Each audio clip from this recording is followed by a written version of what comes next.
ねえねえ二人のねえねえ秘密ねねえねえ嬉しくて言いたくても吐きそう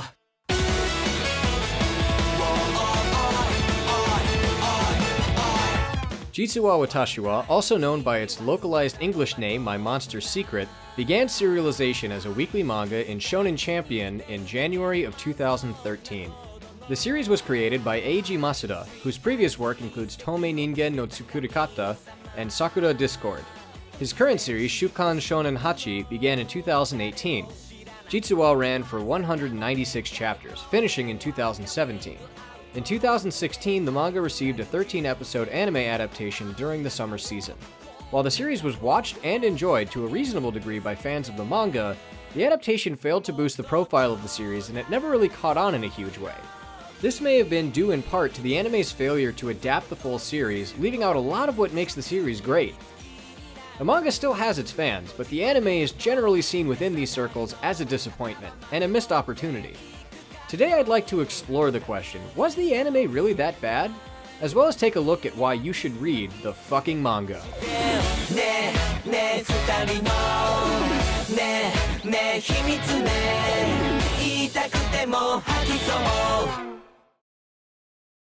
Jitsu wa Watashi wa, which translates roughly into The Truth Is, I'm, follows Asahi Kuromine, a second-year high school student who has the serious flaw of not being able to keep a secret. In line with his honest and pure-hearted nature, Asahi's face forever belies the truth of his thoughts. This effectively makes him unable to lie, and has earned him the nickname Anazaru, which means something like a bag full of holes. This trait regularly bites Asahi in the ass, especially when it comes to romance. Asahi has a crush on one of his classmates, Yoko Shiragami, a mysterious, cool beauty who is the source of many rumors. She has no friends, comes to school before anyone else, and leaves after all the students have gone home. Asahi thinks his affection is a well-kept secret, because he has tried his best to ensure that this time he will hide his feelings. This doesn't work, of course, and when he decides to tell his friends, they already know. They encourage him to confess before he gets preemptively dumped. 黒峰朝日よ、率直に言おう。悪いが、私のことをジロジロ見るのはやめてほしい。私にその気は全くないのだから。だいたいまだ告白とかしてないのに。誰かフリークタオルを。試合を止めて。Again. Asahi acts on their advice to, quote, confess and get dumped already so you can get over her, and goes to tell Shiragami how he feels. He runs to the classroom, musters up his courage, and throws open the door. やっぱ誰もおらん教室で羽伸ばすのはたまらんねえ。え？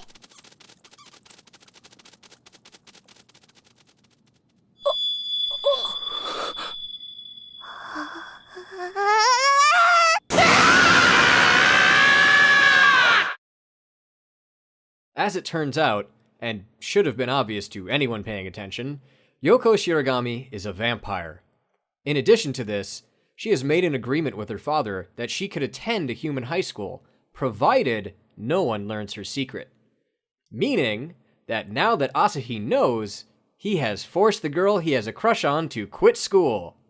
Nice. Asahi manages to convince Shiragami not to leave school and promises to keep her secret. He sees this opening and takes the chance to ask Yoko to be his friend. A self-inflicted wound that will come to haunt him going forward. But friend-zoned or not, he has initiated his relationship with Yoko, and our story begins. From this point on, Asahi must struggle to keep Yoko's secret. His early struggles are mostly against his childhood friend Mikan, the ace of the school's newspaper club, and the kind of heartless paparazzo that the royal family might hire when they're in a bind. Mikan's heartless attempts to gain viewers and expose secrets leads her to employ the kind of blackmail and fake news that would make CNN blush. And once she gets an inkling that Yoko has a secret and Asahi is helping keep it, she accosts them so hard, you might think that she was trying to get a quote from mass shooting survivors. This is a real danger, as in addition to Asahi's own shortcoming, we learn a distressing fact about Yoko. Yoko is dumb. Like, really dumb. For real. While she may have seemed all cool and aloof when she was keeping only to herself, it quickly becomes apparent that Shirogami not only is clumsy, tactless, and eternally hungry, she is also unbelievably dense. Yoko seems to be incapable of keeping her own secret, and Asahi being an excitable tryhard only tends to exacerbate things. Now what does exacerbate mean? It means, to make things worse. Right. As such, it's not long before Yoko is found out. Again.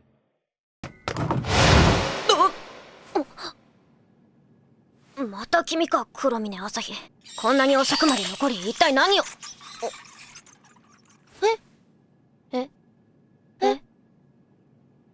Nagisa Aizawa is the class rep and embodies all the seriousness and buzz-killingness of such a position.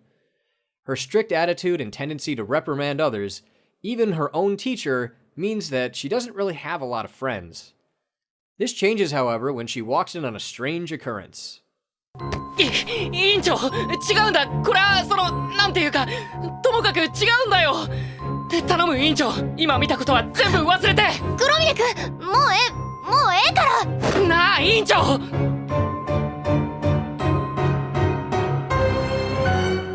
白神陽子。貴様、どこの星のものだ。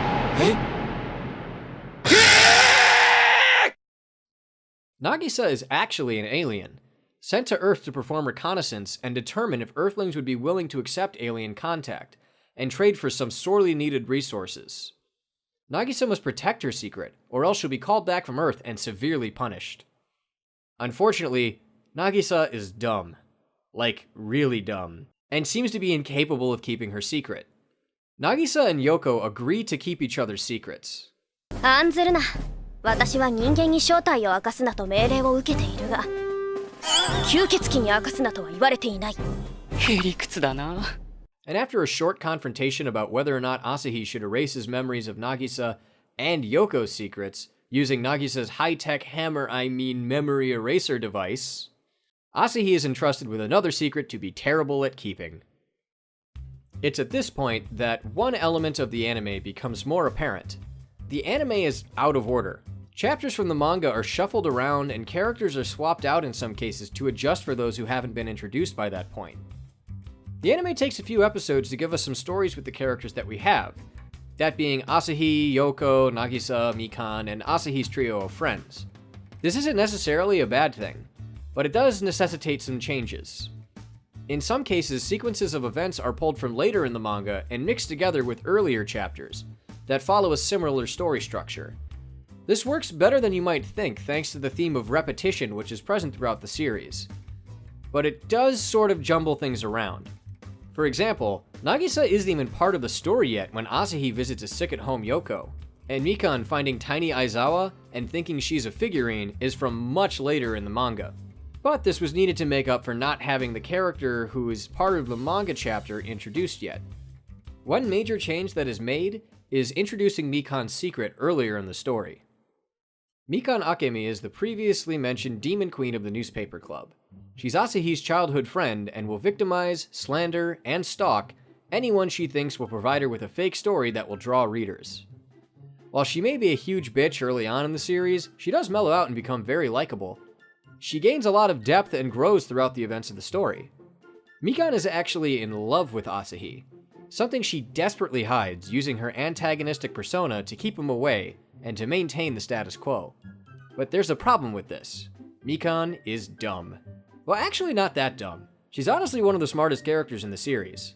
But really, a bigger problem is Mikan's other secret. Her glasses are possessed by a god of fortune. Now, you might think that's a good thing, but when that Fukugami is a trainee who frequently screws things up, and he won't rest until you find true love, that, my friends, is a recipe for shenanigans. Mikan's glasses are not initially possessed in the manga, and they don't begin talking until chapter 24, the events of which are actually included in episode 10. But pretty much from the get-go, we're introduced to them in episode 3 of the anime. There's a whole host of reasons this could have been done, but really it just mainly serves to let the later story beats get moved up in the anime and not lose much in the process. So following a few episodes of comedy, we get the first time, but definitely not the last time, Yoko and Asahi go on a date. Did I say date? I didn't mean date. I meant a totally platonic, just two bros chilling at the amusement park kind of outing with no romance or hidden motives whatsoever. Look, I even invited the series' eternal third wheel to join us so that the two of you could get closer. It's pure coincidence that she couldn't come and now we have to go to this old, boring amusement park together alone. Oh, by the way, did I mention that this is where my parents went on their first date? Which this totally isn't, because this is not a date. As dumb as this sort of conversation gets, I do find it genuinely adorable how often Asahi and Yoko do something incredibly romantic without realizing it, and then get really embarrassed. It's just so goddamn cute. Although that does highlight a slight discrepancy here as well. In the manga, it's never clearly shown if Yoko actually invited Nagisa, or if it was all a clever ruse to get herself a man. It's even sort of hinted at later that she already loves Asahi by this point, so it would make sense if she did it. In the anime, however, it's very clearly shown that Nagisa was invited, but chose not to go to support Yoko and Asahi's relationship, thus changing the character motivations a little. But even so, the events of the date are mostly the same, and it goes pretty well for the two of them, until Yoko mentions her childhood friend, who, much to Asahi's chagrin, is a guy. Shiho Shishito is easily the most shit-upon character in Jitsu wa Watashi wa. He has no agency, no bearing on the plot, gets cucked out of every woman he expresses interest in, is constantly forced to cross-dress in public, is put in homoerotic situations, and is a backseat driver in his own body. Let me back that up. Shiho Shishito is Yoko's childhood friend. Shiho is confident and clear-headed, which has made her a great friend to the regularly unsure and unobservant Yoko. Shiho's confidence comes in part from her perverted nature. She knows how to use her body to set off those around her, and although she never seems to have ill intent, she certainly enjoys messing with people, particularly Asahi, who is easily flustered. Another of the less dumb characters, Shiho herself is pretty on the ball, at least regarding anyone's feelings but her own. However, Shiho has a secret. Shiho is actually a wolfman. That is to say, Shiro is a wolfman. That is to say, Shiho is a woman who turns into a wolf-like man named Shiro when she sees the full moon. Not really fitting with the conventional idea of a wolfman, but sure, I'll take it. Shiho and Shiro are actually two distinct personalities, with Shiho being the dominant one, who is always aware of what's going on, and Shiro usually dormant when Shiho is in control. There is one chapter where it's sort of stated that with strong enough feelings, the dormant personality can take control and speak through the body parts of another one, but it really doesn't get brought up after that, so it doesn't really matter. Also, quick side note, Shiho and Shiro are weirdly similar to Rin and Run from To Love Ru, almost to the point where it kind of feels like a ripoff, but then again, Rin and Run might be a ripoff of something else and I don't even know, so I just wanted to point it out so it doesn't get brought up in the comments. Shiro arrives on the scene after being sent as a spy by Yoko's father to see if she has truly kept her secret. He shows up just as Asahi and Yoko are leaving the amusement park date. There's just one problem. Shiro is dumb. Like, really dumb. Like, really dumb. He pretty quickly lets it slip that he's a wolfman, and thanks to Shiho's apathy towards Asahi knowing Yoko's secret, is pretty easily taken care of, thus making Shiro irrelevant to the plot, never again to rise above the role of punchline. From here in the anime, we only have two more characters to introduce. Akari Komoto-sensei is the teacher of Asahi's class. Akari is defined by two major traits: her complete and utter inability to find a man, and her terrifying wrath at those who bring up this fact.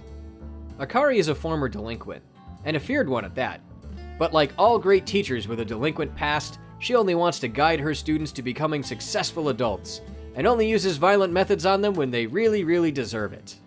Akari's singleness doesn't get nearly the attention in the anime that it does in the manga, which is sad because it leads to some of the funniest material the manga has to offer. I can't be the only one that wants to hear what the middle-aged magical girl theme song would sound like. And as baffling as it is that no one wants to marry this primo waifu material, そもそもこの車は飯を食う前のビール、食後のビール、寝る前のビール、休日のビール、あらゆるビールを我慢してようやく手にした新車なんだ。今のセリフだけで先生の私生活が見えてくるようです。 Her single power is truly a heavy cross to bear. In truth, some of it is Akari's fault. After all,